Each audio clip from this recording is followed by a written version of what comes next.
El trastorno de ansiedad.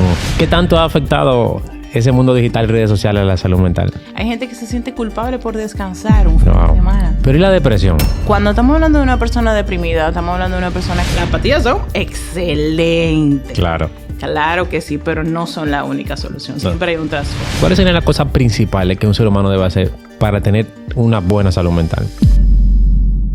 Bienvenidos al podcast Una Vida Productiva con el Doctor Proactivo. Si deseas que tu vida siga exactamente como está, este podcast no es para ti. Pero si deseas hacer cambios, seguir creciendo y dar pasos hacia una vida más satisfecha, exitosa y feliz, este es tu lugar. En la existencia del ser humano siempre han habido cosas que han impactado a la humanidad. En algunos momentos epidemias, en algunos momentos circunstancias sociales y culturales. Y en el término de salud, en las últimas décadas, uno de los mayores impactos fue el tema de la obesidad. A pesar de que hemos tenido pandemias y otros tipos de enfermedades como el cáncer, que han flagelado bastante al ser humano, hemos avanzado mucho en términos de prolongación de la edad, la salud y demás. Pero si hay algo que se ha convertido en una nueva epidemia para la humanidad y quizás algo que nos está costando mucho más priorizar y trabajar, porque no tiene esa mirada de cuerpo dañado o enfermo, herido, que por tiempo la medicina manejó, y es un área un poquito más compleja desde el punto de vista del abordaje del individuo, y es el hecho de cómo la salud mental nos ha impactado como seres humanos y sobre todo luego de la pandemia. Pero cuando yo hablo de salud mental, todo el mundo asocia inmediatamente alguna enfermedad y se va a depresión, ansiedad, esquizofrenia y muchas de las enfermedades que existen. Pero pocas veces abordamos todos los factores que provocan un daño en esa salud mental. Y muchas veces hablamos de todo este mundo de las redes sociales, la productividad tóxica, el tema de los roles de género y qué tantas de esas cosas pueden estar incidiendo en la salud mental que tú tienes ahora. Y para hablarle, yo tengo aquí a una amiga, una profesional, psiquiatra, terapeuta. Yo no voy a poner a decir todas las especialidades y áreas que ella trabaja porque no nos daría el podcast. Pero un ser humano increíble, súper auténtica, una de las personas más auténticas que he conocido en mi vida y que me aportó tanto desde el punto de vista de amistad como también en su área clínica. Yo tengo aquí a la doctora Ann Benjamín.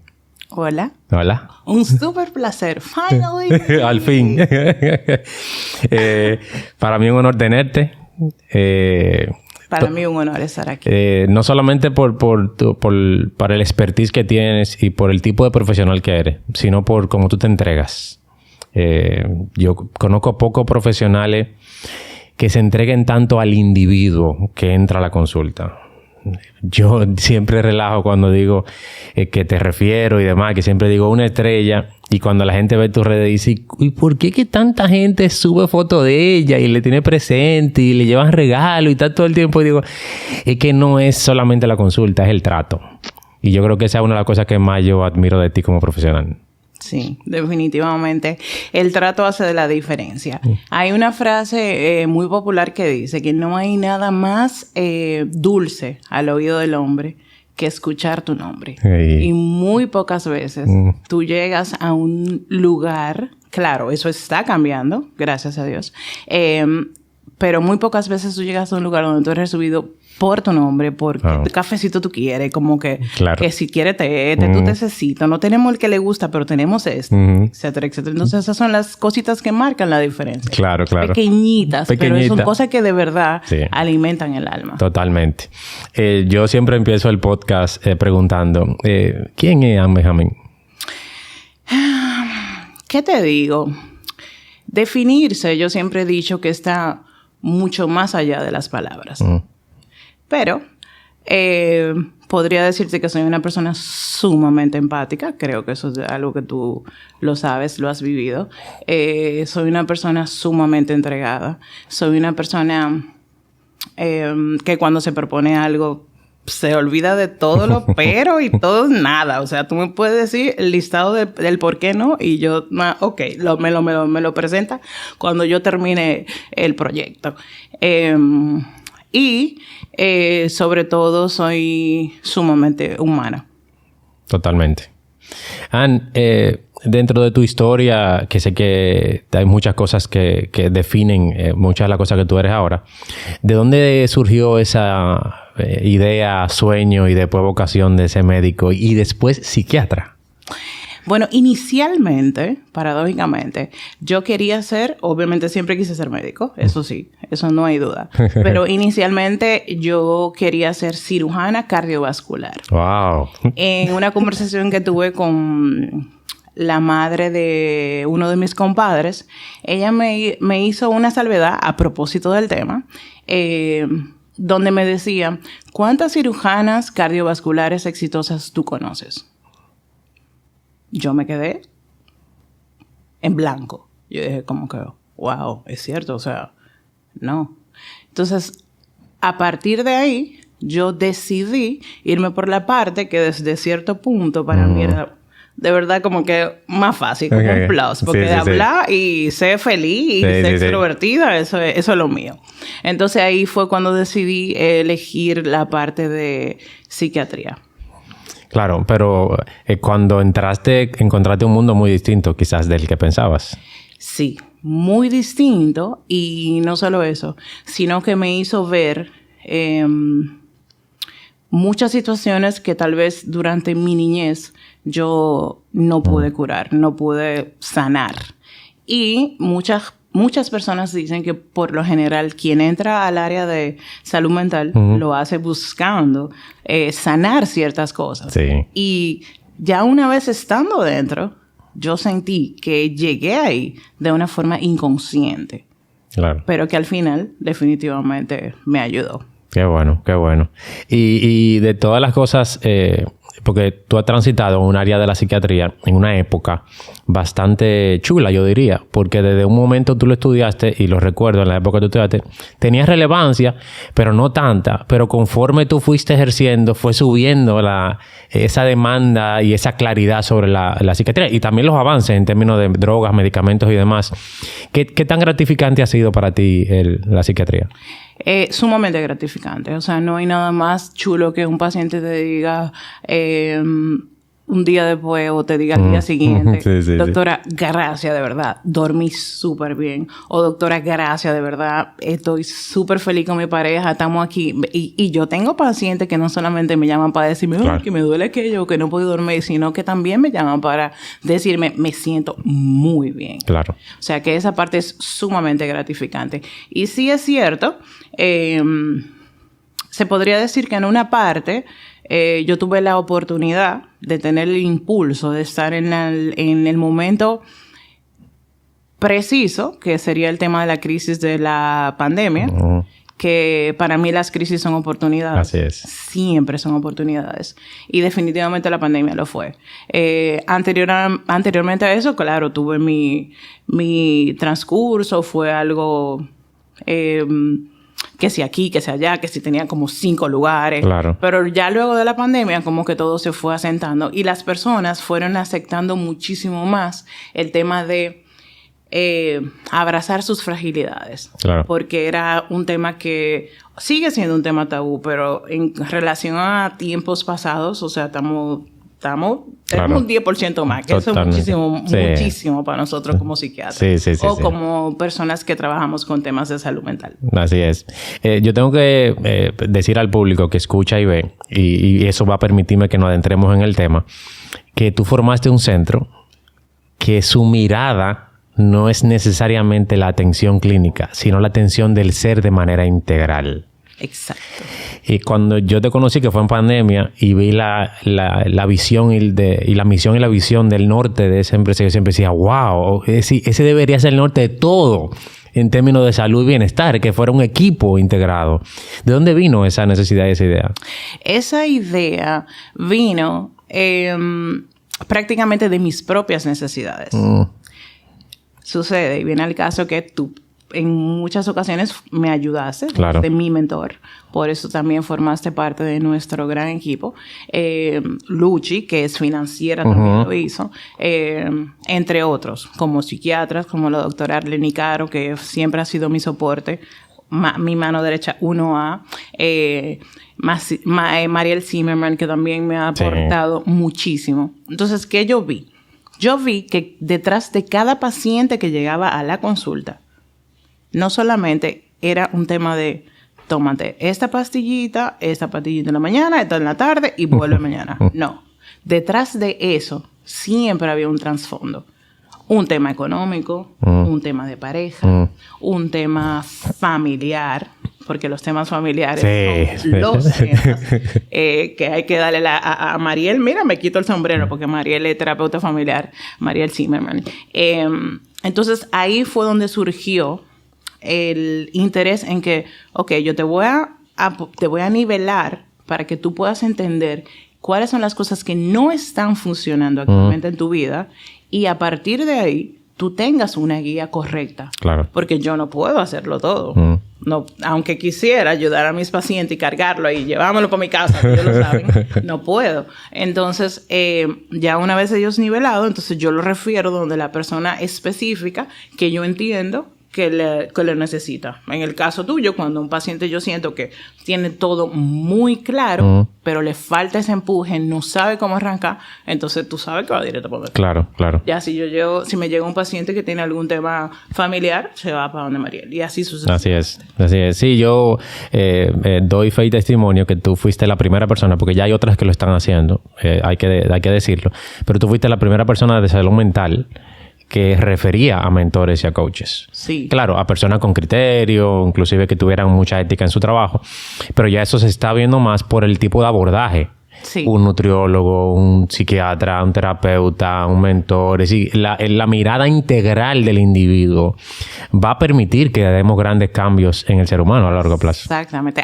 Hablando de nutriólogo, tenemos a la nutrióloga Nelly en nuestro equipo. Sí. Un super equipo. Un super equipo. Excelente. O sea, tú puedes llegar... Yo creo que esa ha sido una de las mayores bendiciones. Mi mayor socio de vida, que yo siempre lo digo, que es Papá Dios, me ha iluminado con esa facilidad de poder ver cuáles son las necesidades específicas que cualquiera de las personas que llega a mis manos en su momento la tiene. Y la necesidad que necesita. Claro. Valga la redundancia. Y el hecho de yo explicarles y ellos entender desde el inicio. Se le dice, tu manejo integral. Yo solamente no te voy a dar patillita y tú vas a estar de que feliz. Y no, eso no funciona así. Las pastillas son excelentes. Claro que sí, pero no son la única solución. Siempre hay un trasfondo. Así es. Y ya empezando a hablar de todos esos factores, hay muchas cosas que están impactando. ¿Por qué la pandemia dio tan duro en términos de salud mental? Porque según veo OMS, estadística y todo lo demás, hay un antes y un después en la salud mental de la humanidad. Y fue la pandemia. Hay muchas épocas, pero la pandemia dio muy duro. ¿Por qué? Definitivamente. Nosotros somos, para empezar, seres humanos que no estamos diseñados para estar encerrados. Sí. No lo estamos. Segundo, nosotros estábamos en una posición donde yo te veía a ti, veía a mi esposo, perfecto, en la mañana nos vamos, nos despedimos, vemos a los niños, tú te lo llevas al colegio, tú lo recoges, nos reencontramos en la noche y cenamos. Claro. Cuando llega el tema de la pandemia, no hay para dónde coger. O sea, no hay espacio de que si tú y yo peleamos en la mañana, nos vemos en la noche, ya a mí se me olvidó la pelea. Sí. No. Es que donde quiera que yo me mueva dentro de la casa, me voy a encontrar contigo. Entonces, eso fue uno de los detonantes mayores. Aparte de que muchas personas, lamentablemente, perdieron sus empleos. Y eso es obviamente en cuanto a la parte económica, que entra ya Luchi, es un estresor muy fuerte, porque nadie quiere estar sin tener algo seguro. Claro. O dependiendo del otro cónyuge, que muchas veces sucedió que quien perdió el trabajo en muchas familias fue el hombre. Sí. Y la mujer tuvo que ser la que adquiriera el rol de proveedora, claro, que no es lo habitual en cuanto a los roles. Entonces, todo ese tipo de cosas fueron provocando muchísimos detonantes. los niños, o sea, los niños de la pandemia, los que nacieron en pandemia, o sea, son niños que tuvieron que ser, de hecho, después que terminó todo eso, estimulados. Hubo que hacer tema de que si te llevó allá, que si que él habla, que si yo... Porque estaban todos encerrados. No, nadie bajaba al parqueo. No. Eso que nosotros podemos lograr o podíamos lograr antes no se daba. Entonces, claro. Eso dañó todo el entorno familiar. Sí, totalmente. Y trajo como consecuencia que nos adentráramos en el mundo digital. Excelente herramienta para muchas cosas. Lo que uno puede aprender en estos momentos sin necesidad de ir a una universidad, a una escuela, en términos de información y conectarse con el mundo entero, que antes no se podía. Pero ha traído muchas consecuencias. Muchísimas. ¿Qué tanto ha afectado ese mundo digital y redes sociales a la salud mental? Mira, en un inicio fue una herramienta súper favorable, sobre todo para nosotros los psiquiatras, en el sentido de que podíamos tener un contacto directo, o para el paciente, porque te podía tener un contacto directo, a diferencia de en tiempos anteriores 24/7 con tu médico, porque claro. no hay excusa. Sí. Te escribí al WhatsApp, yo te escribí un mensaje o te mandé un correo. Pero sí trajo consecuencias negativas en el sentido de que muchas personas tuvieron dichas que otros no tuvieron durante la pandemia. Y lamentablemente el ser humano tiende a fijarse mucho en el actuar del otro y a compararse. Uh-huh. Y la comparación es uno de los peores males, porque independientemente de que tú tengas las mismas herramientas que otro, que no es lo mismo que mismas oportunidades, claro, tú no vas a poder llegar a ciertos lugares. Entonces, en ese sentido, sí hubo muchísimo tema en cuanto a yo veo que fulano hace esto, yo veo que fulano hace aquello, y yo aquí trancado.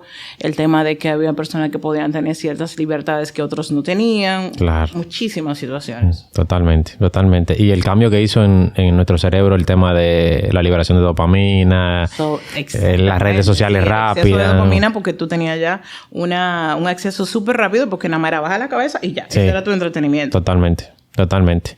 Incluso yo he mencionado mucho que ahora nadie quiere hacer nada con esfuerzo ahora. No. Porque ¿para qué? Si ya la dopamina se libera tan rápido, tú no tienes necesidad de ganar dopamina bajo un largo tracho de procesos y de esfuerzos. Uh-huh. Ya no tengo que ir a salir a cazar la carne para comérmela. Ya la carne está ya el de pipi papá llegó.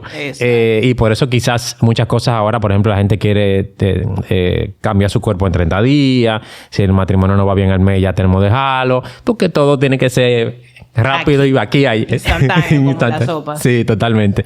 Tú mencionaste algo y el tema de los roles de género. Uh-huh.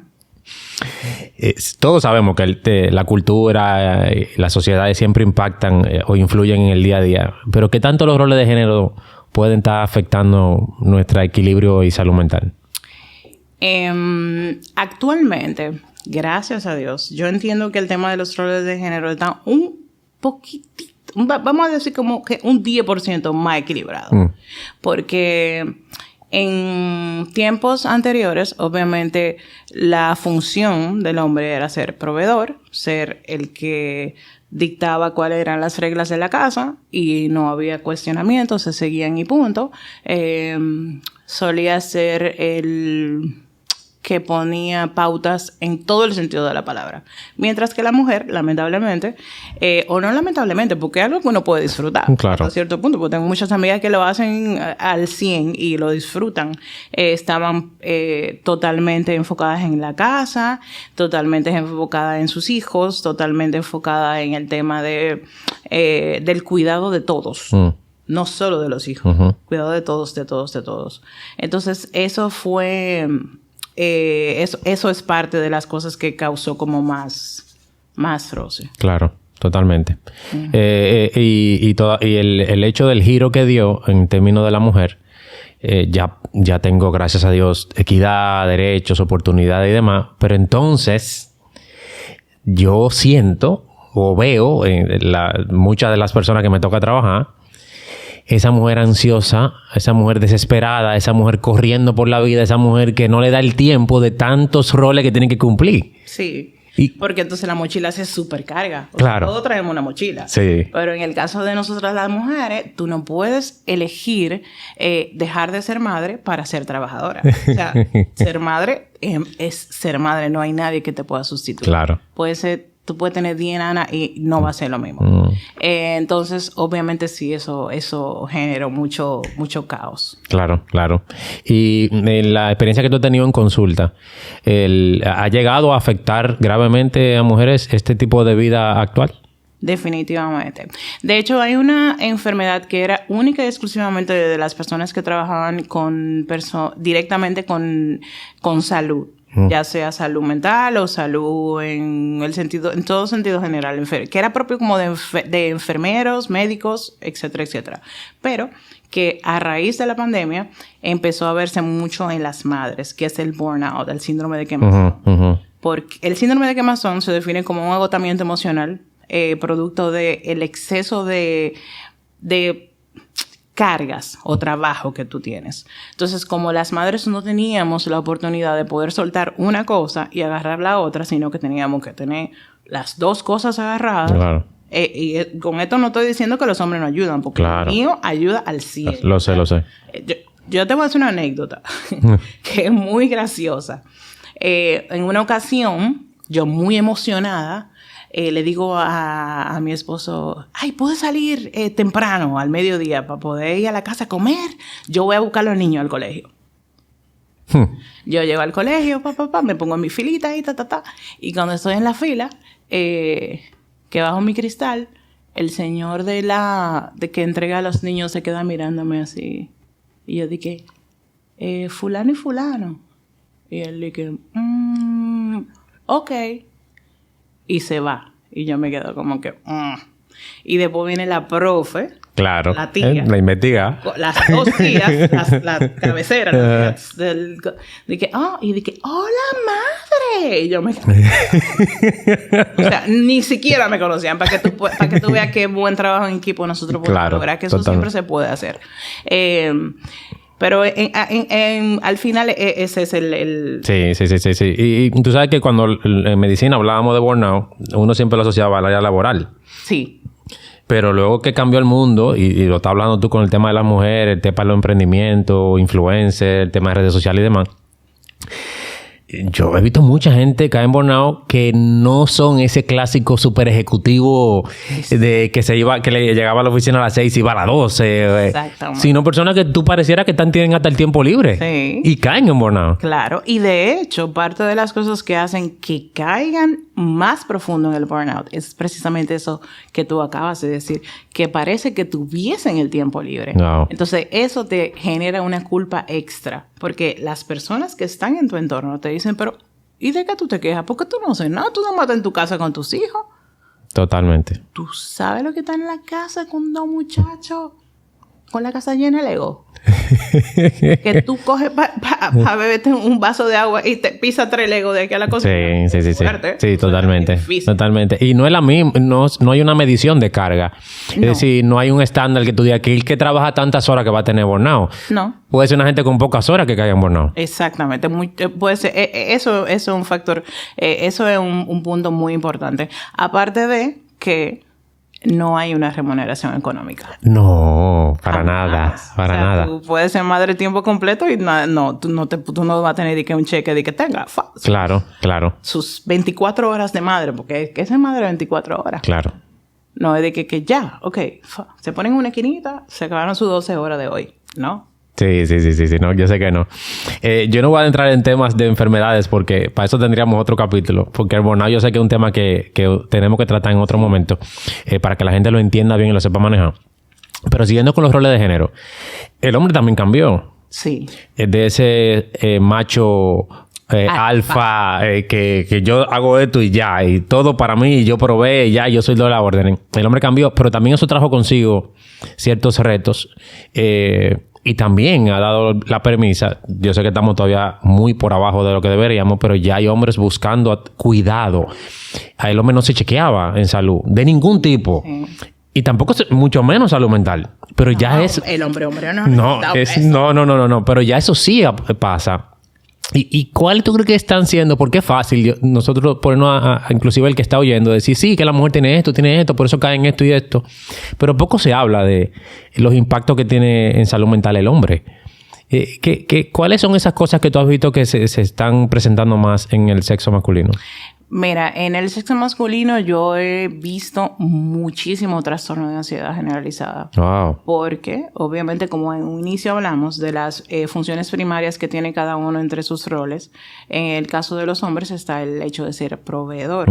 Entonces, independientemente de que hayan conservado o no sus trabajos o que tengan trabajos nuevos, claro. Hay que mantener un equilibrio. Y ese equilibrio, de manera consciente o inconsciente, más inconsciente, porque yo siempre le digo a las personas que nosotros trabajamos muchísimo más desde el inconsciente que desde el consciente. Claro. Ellos entienden que tienen la obligación de suplir. ¿Entiendes? Esa parte es como para ellos súper fundamental. Entonces, cuando el hombre siente que en cierta medida no está logrando ese tipo de cometidos, como que si yo tengo que cumplir con que mis hijos estén en el colegio, que estén haciendo tal cosa, que si mi esposa necesita aquello, eso le genera muchísima ansiedad y hay muchísimas repercusiones. Claro. Posterior a eso, obviamente, después de un tema de ansiedad, tú puedes llegar a tener un tema de depresión. Claro. Pueden estar conjuntas. Claro. Son primitas. Son primitas. y ni hablar del suicidio. Uh-huh. Y sobre todo en esa población donde el hombre siente o la mujer siente, en muchos casos, que tal vez no está siendo la madre perfecta, que es lo que le pinta a uno la sociedad, que uno tiene que ser la madre perfecta. Y claro. Pero eso es una utopía. Claro, totalmente. Que también es otro tema súper largo. Sí. Tú sabes que para una persona que esté escuchando esto, y yo lo digo con buscando claridad, porque tú sabes que las enfermedades de salud mental se han puesto de moda. Sí. Pero yo no lo estoy diciendo de la buena manera, inclusive hasta de la mala manera, donde en las redes sociales la gente siempre dice, yo tengo tal cosa, y tú dices, pero esa persona yo creo que nunca lo tuvo. Sí. Pero ya eso hace que se sienta que encaja. Ajá. O que es parte de. Sí. Pero yo también creo que ha traído confusiones. Muchas. Y yo veo mucha gente hablando que yo sufro ansiedad, que yo sufro esto, que yo sufro aquello, pero no necesariamente es así. Y por ejemplo, hay gente que no, yo conozco gente que no sabe diferenciar lo que es hiperactividad de otro trastorno de salud mental. ¿Cuáles son? Y te lo digo porque estas son las que yo sé que todo el mundo quiere entender, aunque sea un poquito rápido. ¿Qué es lo primero que yo detecto al entender que tengo ansiedad? Porque te voy a decir lo que me diría cualquier persona, pero ansiedad tenemos todo, estrés tenemos todo. Sí, y es una aseveración que totalmente certera. Todos tenemos ansiedad, porque la ansiedad es algo normal. Eso es lo que te empuja a que tú puedas hacer ciertas cosas. Ahora bien, ya el trastorno de ansiedad es cuando tú, independientemente de, empiezas a sentir cierta sintomatología que voy a describir más adelante, que te impide a ti desarrollar ciertas responsabilidades de tu diario vivir. Por ejemplo, taquicardia, que es lo más frecuente que el paciente dice. Dificultad para respirar. Alopecia, en muchos casos. Malestar gastrointestinal. ¿Qué más te puede presentar? Un sinnúmero de cosas. Lo chulo de todo esto es que como lo de nosotros es tan abstracto, o sea, el tema de la salud mental, de la psiquiatría, el paciente no te va a llegar a ti y que, mira, doctora, psiquiatra, yo tengo un dolor de estómago. No, el primero va a ir donde el gastro. Claro. El primero va a ir donde el cardiólogo. Lógico, por la taquicardia. Por la taquicardia. Claro. El primero va a ir por el neumólogo porque no puede respirar. Claro. Entonces, ya cuando el paciente ha hecho su tour, entonces llega a donde nosotros, porque eso sí, yo puedo decir a boca llena y agradecerle a los demás colegas de otras áreas que ya están teniendo muchísimo más claridad en cuanto al referimiento de los pacientes que ellos entienden que están fuera de su claro. Y se lo dicen con toda la sinceridad del mundo. Algunas veces sí llegan pacientes medio engañados, como digo yo, porque le dicen que, bueno, yo te voy a mandar donde la doctora del sueño. Entonces ellos llegan y que no, porque me dijeron que usted me iba a poner, que yo iba a ir a mejorar mi sueño. Y yo, ok, pero antes de eso tenemos que mejorar tal cosa, tal cosa, tal cosa. Pero sí hay muchísima más claridad. Pero por lo general esas son las cositas que... Claro. Sí. Que es difícil diagnosticar cuando tú tienes síntomas que se parecen a muchas otras enfermedades. Exacto. Y todo el mundo prefiere tener cualquier otra cosa que una enfermedad Totalmente. Pero qué bueno que los demás especialistas están escudriñando el tema. En algún momento yo creo que las empresas ligadas al área de salud mental tienen que hacer un esfuerzo en capacitaciones a especialidades que puedan en algún momento tocarse con síntomas. Sí. De hecho, hay varias empresas que están sumamente sumergidas en ese tema. Sí. No voy a dar detalles, claro, pero sí he tenido la oportunidad de dar charlas en ciertas empresas, sobre todo empresas bancarias, donde ellos se preocupan bastante por el tema del bienestar de sus empleados. Totalmente. En ese sentido, del bienestar emocional. Sí. Y esa era la ansiedad. Pero ¿y la depresión?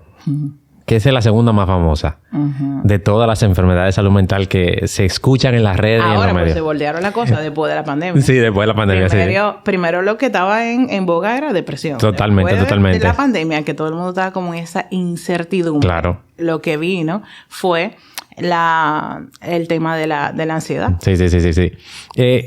Rapidito, ¿qué es la depresión y cómo alguien puede decir posiblemente?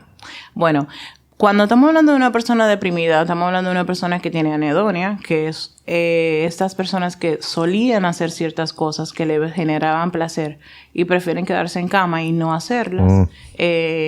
Estamos hablando de personas que tienen una alteración en el patrón del sueño, ya sea una hipersomnia, que es un aumento del sueño, o insomnio, que sería lo contrario, no dormir. Eso es muy importante que la gente entienda, porque por lo general las personas piensan que solamente el insomnio es parte de...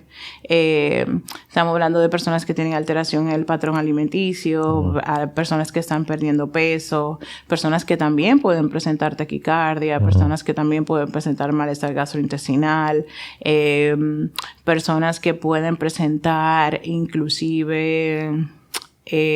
lo dejo de último porque el más clásico y que todo el mundo está esperando, el llanto y la tristeza. Claro. Esas son las características principales. Wow.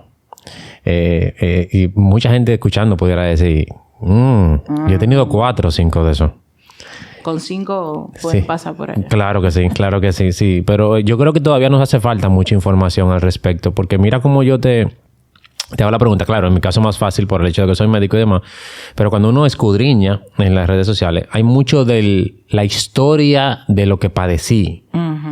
Pero poco información educativa friendly, amigable, que rápidamente una persona diga, Catch. Sí. Yo creo que eso hace falta mucho porque mira cómo tú puedes tener síntomas que o sean ansiedad o sean depresión.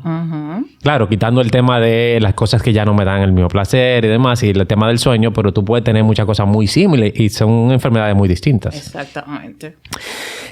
Con respecto a todo el tema de que hablamos del desgaste, el burnout y demás, yo he hablado mucho en estos tiempos y se está discutiendo mucho el tema de la presión social en términos de la productividad tóxica.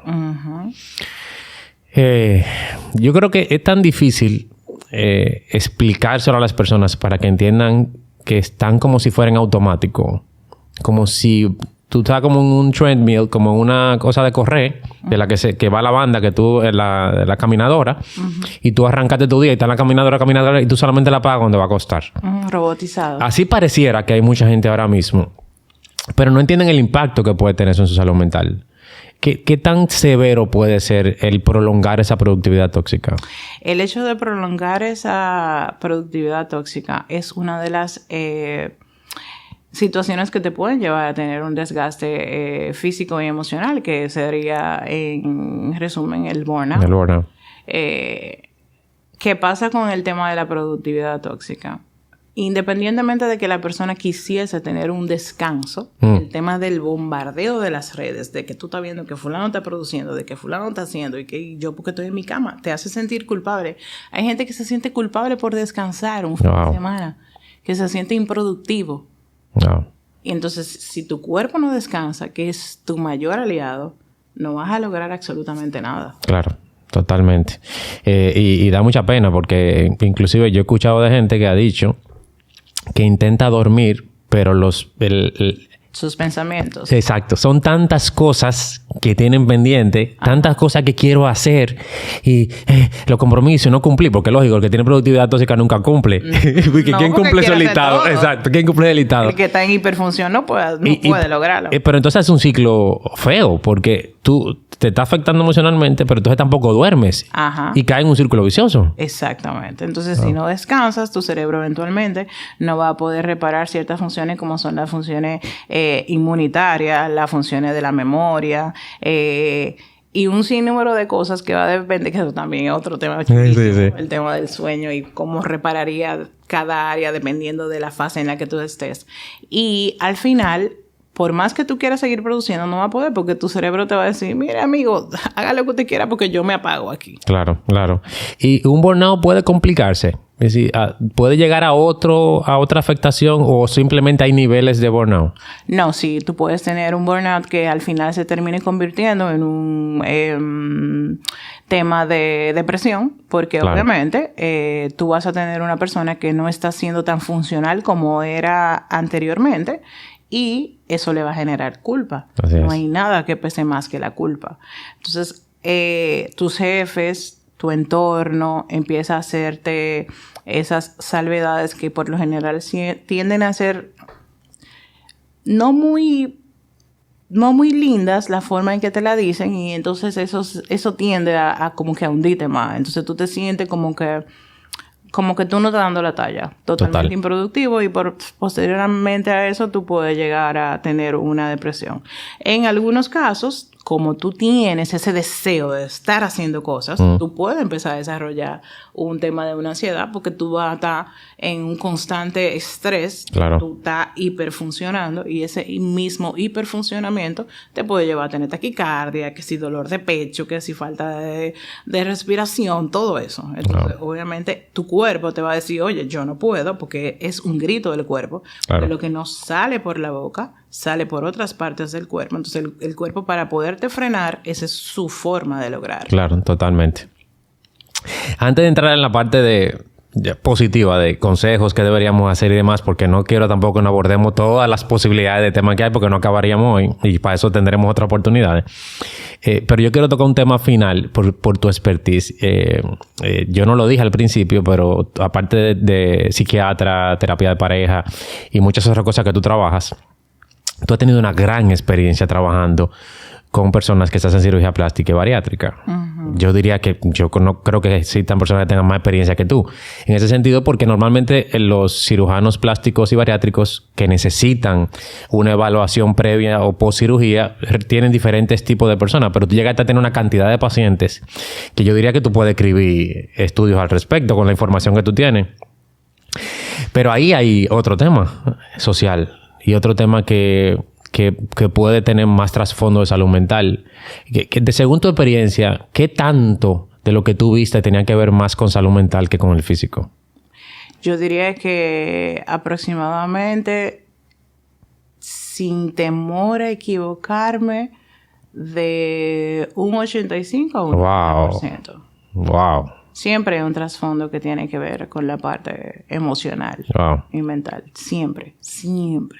Y si esa parte no se trabaja, lamentablemente, lo que sea que tú quieras lograr con el individuo no va a ser suficiente. Totalmente. Para ellos no van a sentir, porque ellos están buscando de una forma u otra llenar un vacío que está aquí, con cosas externas, con cosas extrínsecas. Entonces, lamentablemente, por más que tú quieras como cirujano complacer lo que el paciente te está pidiendo en determinado momento, nunca va a ser suficiente. Claro. Entonces, eso siempre va a volverse como en un círculo vicioso. Claro. Si tú tienes un adecuado abordaje que se llama psicoprofilaxis quirúrgica, a lo que te refieres, que lo empecé a hacer para poder acompañar a mi compadre, al doctor Pablo García.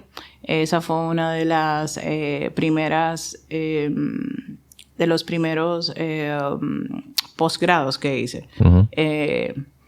Ahí tú vas a tener 3 o 4 fases, que es el pre, el post, el post inmediato y el posterior. Sí.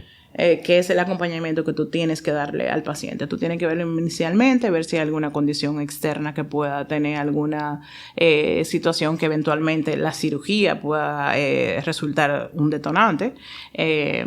Y en el post, para tú ver más o menos cómo está el entorno familiar, cómo está ese apoyo, esa red de apoyo que es fundamental. Esa por lo general, esa visita se hace en el postquirúrgico dentro de la clínica, y para que tú entiendas qué paradójico puede ser, yo he entrado a ver pacientes en el postquirúrgico. O sea, te estoy hablando de pacientes que le acaban de cortar el estómago, que tienen que durar un mes en líquido y y los familiares están sentados comiéndose una comiendo al lado de ellos. Wow. Con ellos ahí. O sea, wow. A pesar de que se le ha dicho y se le ha explicado.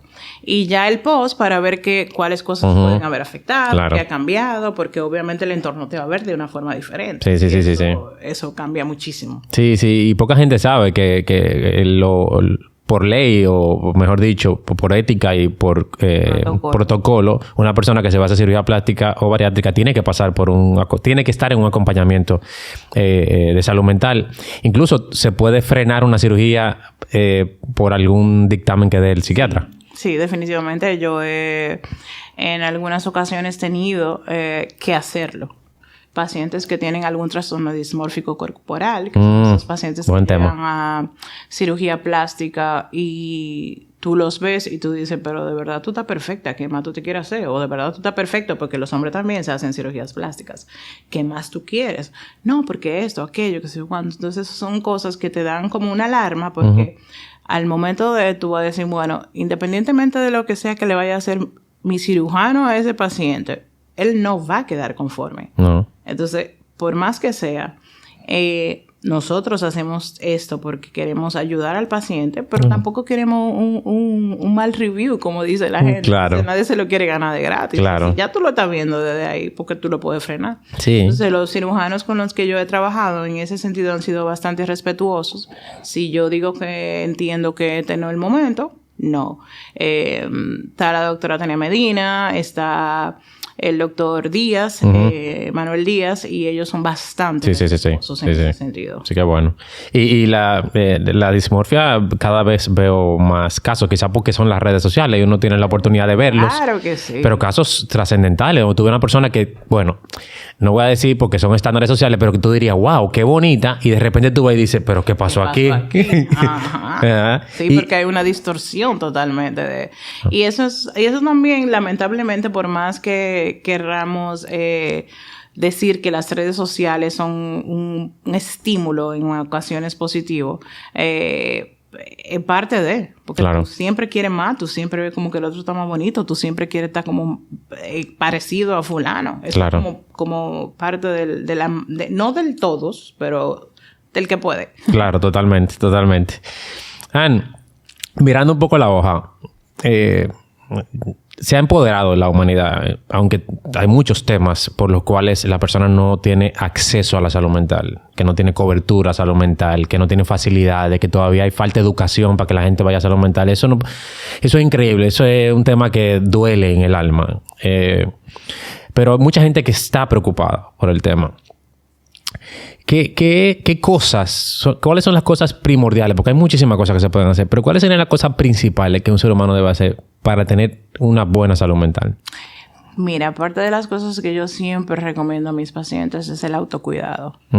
Porque eso es algo que está literalmente en el olvido. O sea, las personas no piensan en que irte al salón a darte una lavadita de cabeza o arreglarte las uñitas, una ñoñadita, o sentarte un ratico a mirar el mar comiéndote un heladito o bebiéndote una cervecita, en mi caso. Ese tipo de cosas sería fundamental. Claro. Hay un listado larguísimo y eso del autocuidado va a depender obviamente de las preferencias de cada cual. Sí. Pero yo tengo para mis pacientes específicamente un una especie como de formato donde ellos pueden elegir cuáles serían los, para empezar, como al inicio, como que si estamos en primaria, porque de verdad, literal, hay que hacerlo como si estamos en primaria, porque hay que desaprender para reaprender. Porque la sociedad te ha enseñado a hacer como tal cual tú dijiste, como que robocito, vamos a producir. Y se te olvida que tenemos que darnos mantenimiento. Claro. Porque tú te puedes comprar el Mercedes-Benz de 2024 y si tú no le das mantenimiento, se va a fundir. Sí. Entonces, esas son parte de las cosas que yo trato de fomentar con mis pacientes. Sí, y qué bueno que lo menciones porque la gente siempre asocia el autocuidado a amor propio. Como que es un regalo que me estoy dando, pero también tú estás regalándote mejor salud mental por esas pequeñas cositas que parecieran sencillas, pero que son parte de todo un proceso de autocuidado. Claro. Y hasta cierto punto, el hecho de que lo sientan como un regalo, que sería otro tema, es el tema de no sentirse merecedores. Uf, sí, qué porque tema. Si tú te sientes merecedor de eso, tú sabes que no, este es mi momento. O sea, claro. Yo no voy a coger llamada porque yo estoy en mi momento de comer mi helado viendo las olas del mar. Claro, porque es necesario. Aunque sea en malecón, no tenemos que ir a Boca Chica, no tenemos que ir a Juan Dolio, donde sea más cómodo para ti. Sí, yo creo que una de las cosas que más me benefició, a pesar de todos los retos que he llevado de emprendimiento y trabajo y todo este mundo que no es fácil, familia, divorcio y todo lo demás, yo creo que una de las cosas que más me ha mantenido estable ha sido el poder agendar tiempo conmigo. Sacar ese tiempecito para ir al cine, para sentarme al malecón, para comerme un heladito. Como que, aunque pareciera que es la mujer que se da autocuidado y que el hombre no. Sí. Los dos tenemos que hacerlo. Claro. De diferente forma, pero lo hacemos. Y eso impacta mucho la salud mental. Muchísimo. Y todo el mundo, bueno, no todo el mundo, pero la gente tiende a irse más rápido por el físico. Que está muy bien. Porque el ejercicio beneficia la salud mental. Y por eso mucha gente va a hacer ejercicio y dice, me siento mucho mejor conmigo. Y tiene que un tema que ver con neurotransmisores. Claro, sí, porque tú haces ejercicio, tú liberas dopamina, serotonina, endorfina, que son realmente los neurotransmisores que nosotros tratamos de liberar de manera química cuando utilizamos medicamentos, claro. Pero obviamente con la medicación se hace de una forma más rápida, pero eso nos ayuda bastante. Exacto. De que el paciente se da ese empujoncito extra. Tanto así que el ejercicio sería como un tratamiento. Sí, de hecho sí. Claro. Qué bueno decirlo.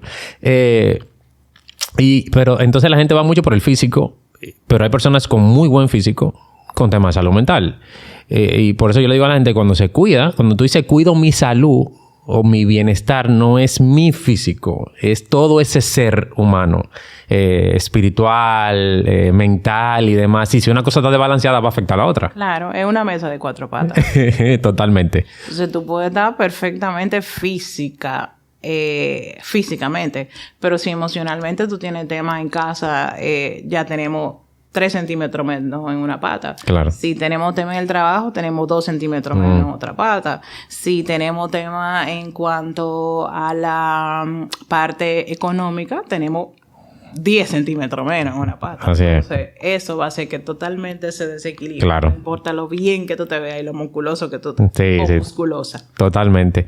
Yo no voy a mencionar el sueño porque ya te quedó. Eso yo creo que es un tema que podemos hablar en otro tema, pero para mí el hábito más importante en estos momentos en términos de salud físico y mental es la calidad del sueño. Sí. Por todo lo que trajo las redes sociales y la luz artificial. Las pantallas. Las pantallas de verdad, inclusive para el tema de los hijos, ha sido un reto. Ay, sí. O sea, poner horarios, tener que sacar, inclusive en algunos casos, televisiones de las habitaciones, que es lo más recomendable. Y sobre todo en el caso de los niños, porque son los que tienen menos autocontrol, entienden. Porque al final uno dice, déjame ver mi serie, porque total, déjame darme este gustico porque me pasé el día entero trabajando. Pero sí, las pantallas han sido todo un reto. Claro, totalmente. Y tocando 2 puntos que a veces la gente no toca, el tema del sol y respirar. La gente entiende que las únicas cosas que necesitamos como nutrientes son los alimentos o el agua. Pero hay un tema de que se ha demostrado que la gente está respirando mal y poco. Porque va en ese hiperfuncionamiento, claro. Que tú estás pensando en todo menos lo que son las cosas fisiológicas. Totalmente. Sí. En ese momento de tú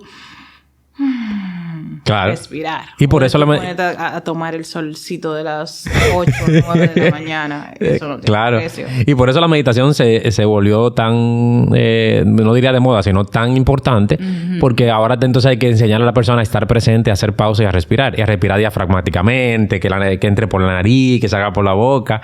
Y eso también puede impactar el cerebro y la salud mental. No puede, no. Impacta. Impacta. Definitivamente lo hace. Y es parte de las cosas que, lamentablemente, con esta nueva forma de vida que tenemos, como lo que tú dijiste, tenemos que estar como ese rush todo el tiempo. Esa es parte de las cosas que se han ido olvidando. Wow. Y por último, la alimentación. El famoso segundo cerebro. El intestino. Claro. Gracias a Dios que logramos descubrir también esa parte, que fue algo importante en medicina. A todos nos sorprendió la evidencia. Entonces, la alimentación impacta la salud mental. Definitivamente. Hay 2 libros, anoten, que se llaman Cerebro de Pan y Alimenta tu Cerebro. En esos libros ustedes van a obtener toda la información absolutamente necesaria para ustedes entender realmente el por qué estamos hablando justamente de eso.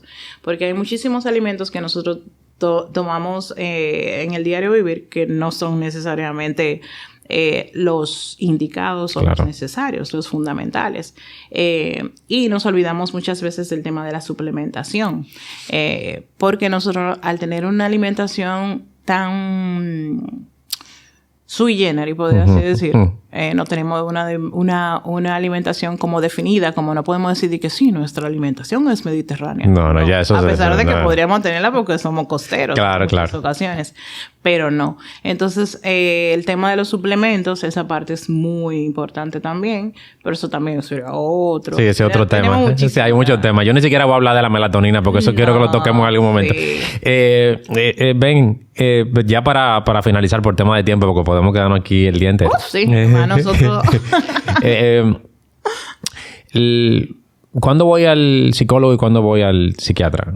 Mira, generalmente lo que yo prefiero, a menos que sea ya un paciente que está llegando en crisis per se, o sea, un paciente que llegue con un tema de que tiene, por ejemplo, una idea estructurada de hacerse daño, ahí sí ya yo definitivamente es para el psiquiatra que va. Pero si es un paciente que tiene ciertas